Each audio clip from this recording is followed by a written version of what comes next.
আপনি গায়ে হাত দিচ্ছেন কাছে ভাই।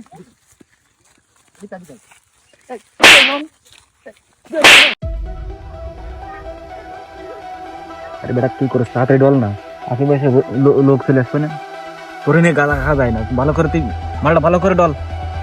শোন, আমাদের কোনো গাঁদাখোর থাকতে না, তোমাদের এই গাঁদাখোর নিধন করতে হবে। ফলে সেই গাঁদাখোর কোনো আছে তাই দেখো, আমার এই বাড়ির আশেপাশে কোনো গাঁদা আর ভাই ঠিক বলেছে, আজকাল গাঁদাখোর প্রচুর বাইরে গেছে। চল ওই যা, এই যে, ওই দেখেন ভাই, দেখেন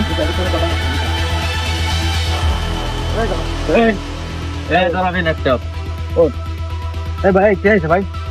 তুমি গাঁদা খাচ্ছ কে? আরে আমি আপনার আমার গলা দোষ গলা কথা কম কয়ো। এই তুমি গাঁদা খাচ্ছ কে? আমার টাকায় আমি এখানে গাঁজা খাই, মদ খাই, সেটা আমি বলবো। আপনার তো ভাই দেখার ঠিক না। আমার বাড়ি করে গাঁদা খাচ্ছ কে? আপনার বাড়ি করে গাঁজা খাতা খেয়েছে। এই ভাই, ওই আপনি গায়ে হাত দিচ্ছেন কাছে ভাই। এদিকে আয়, কে শোন, এদিকে আয়। করছি যে এই সেনাবাহিনীর কাছে ফোন দে। আমি ফোন দেবো ভাই, একে ধরাই দেবো ভাই। ফোন ধরে দেবো। ভাই ভাই ভাই একে উচিত হলো সেনাবাহিনীর হাতে তুলে দেয়া। সেনাবাহিনী কিন্তু জেনি পাচ্ছে, সেটা কিন্তু এই গাঁজাখোর মদখোর সব ধরে যাচ্ছে। তোকে ধরা দিতাম, তোরা শুধু আমার এই এলাকার ছেলে পেলে দিলে, তোকে আজকে কিছু কইনি। ভাই এর আগেও আমি একে দাঁড়া দাঁড়া, দেখে সন্দেহ করেছি।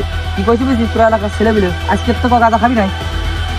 ভাই এবার মাফ করে দেন ভাই, এবার থেকে কান ধর না ভাই, ভাই কান ধরে ভাই ধরে গান উদ্বাস গান। করতেছি ভাই, এবার থেকে আর কোনো খাবি না তো? না ভাই, সত্যি কথা বলছিস? সত্যি কথা কেউ ভাই। যদি গাঁজা খায় তাহলে ধরা দিবি তো? অবশ্যই ভাই, হ্যাঁ, অবশ্যই। আমাদের সমাজে এরকম অনেক অল্প বয়সী ছেলেরা গাঁজা খায়, মদ খায়, ইয়াবা খায়। তা আমাদের সমাজ থেকে এইগুলো আমাদেরকেই কিন্তু প্রতিহত করতে হবে।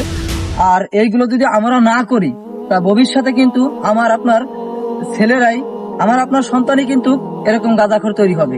তাই আমরা সবাই আসুন, এক হয়ে সবাই মিলে এরকম আমাদের সমাজ থেকে আমরা এই গাঁজাখোরদের প্রতিহত করি। আর হচ্ছে আরেকটা কথা, যে প্রতিটা বাবা মার তার সন্তান কোথায় যায় কি করে এটা খোঁজ নেওয়া, যাতে তার সন্তানটা ভালো থাকে, সমাজটা ভালোভাবে গড়া যায়, সেদিকে প্রতিটা বাপ মার খেয়াল রাখতে হবে।